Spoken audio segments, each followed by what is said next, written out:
Somalia के समुंदर में जहाज ले जाने से क्यों डरते हैं? क्यों होती है वहां डकैती? आइए दोस्तों जानते हैं सोमालिया समुंदर के बारे में। दोस्तों, वर्षों से सोमालियाई लोगों ने कल्पना से भी अधिक कठिन परिस्थितियों में जीवन बिताया है। वे भीषण गरीबी और अराजकता का सामना कर रहे हैं। सोमालिया में पिछले कुछ वर्षों में क्या हुआ है, इस पर किसी ने कोई ध्यान या नोटिस नहीं दिया है।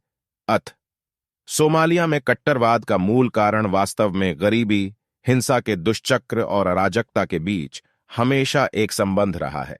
सटीक कारण सोमालिया जल को समुद्री डकैती से सबसे बुरी तरह प्रभावित क्षेत्रों में से एक बनाते हैं। सोमालिया के निवासी अधिकतर सुन्नी मुसलमान हैं। जो लोग अन्य भूमि पर नहीं गए, उन्हें गरीबी, लंबे समय तक सूखा, मरुस्थलीकरण और मिट्टी के कटाव का सामना करना पड़ा। कई सोमालिया खानाबदोश हैं जो अपनी छोटी आजीविका अपने झुंडों से चलाते हैं।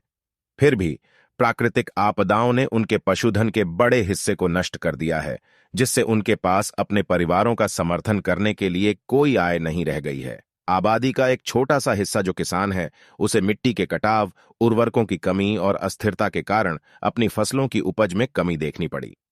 आओ दोस्तों जानते हैं सोमालिया में जहाजों का अपहरण करना कैसे शुरू किया।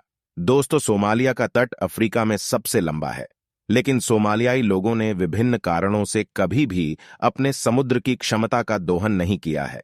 अवैध विदेशी मछली पकड़ने वाले ट्रॉलरों ने उन लोगों को पीछे छोड़ दिया जो समुद्र में गए थे। उन्होंने इन क्षेत्रीय जल में मत्स्य पालन को समाप्त कर दिया और परमाणु और जहरीले कचरे को डंप करके उन्हें प्रदूषित कर दिया।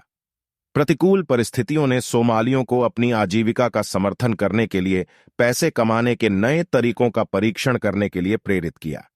इसलिए पूर्व मछुआरों ने जहाजों का अपहरण करने और फिरौती मांगने के लिए मिलिशिया और बेरोजगार युवाओं से हाथ मिला लिया। यह सोमालिया में समुद्री डकैती की शुरुआत थी। उन्होंने नावों और नौकाओं में नौकायन करके, मालवाहक जहाजों का अपहरण करके, चालक दल के सदस्यों का अपहरण करके और फिरौती के लिए उन्हें बंधक बनाकर पानी में आतंक फैलाया। हथियारबंद लोगों ने उनके रास्ते में आने वाली हर चीज को अपहरण कर लिया, जिसमें थोक वाहक, मालवाहक जहाज आदि शामिल थे। सोमालिया के समुद्री डाकुओं ने इसे एक परिष्कृत व्यावसायिक उद्यम में बदल दिया, जो अपने अगले शिकार को ट्रैक करने के लिए आधुनिक तकनीक और वैश्विक पोजिशनिंग उपकरणों का उपयोग करता है। 1990 के दशक से क्षेत्र से गुजरने वाले कई जहाजों ने खुद को हथियारबंद करना शुरू कर दिया और निजी सुरक्षा को काम पर रखा। इसके अलावा कई शिपिंग कंपनियों ने आपराधिक गिरोहों और समुद्री डाकुओं के साथ अनुबंध पर हस्ताक्षर, जिससे हिंद महासागर में सोमाली समुद्री डकैती की जड़ें मजबूत हो गईं। जब से सोमाली मछुआरे जबरदस्ती वाणिज्यिक जहाजों में घुसे हैं, पूर्वी अफ्रीकी समुद्र काफी खतरनाक हो गया है। 2008 में इन मछुआरों ने अदन की खाड़ी में 50 से अधिक विशाल जहाजों पर कब्जा कर लिया, जो वैश्विक अर्थव्यवस्था के लिए यूरोप और एशिया के बीच एक आवश्यक जल मार्ग था। लंदन में अंतर्राष्ट्रीय समुद्री ब्यूरो के अनुसार 2013 में अदन की खाड़ी में लगभग 10 और गिनी की खाड़ी में 28 समुद्री डकैती से संबंधित घटनाएं दर्ज की गईं। दोस्तों, वह जहाजों को हाईजैक करके उनके बदले में फिरौती मांगते हैं। समुद्री डाकू चालक दल को बंधक बना लेते हैं। एक बार जब वार्ताकार और जहाज के बैंक के बीच समझौता हो जाता है, तो एक हेलीकॉप्टर जहाज के ऊपर मंडराता है और नकदी से भरा एक पैकेज जहाज के डेक पर गिरा देता है।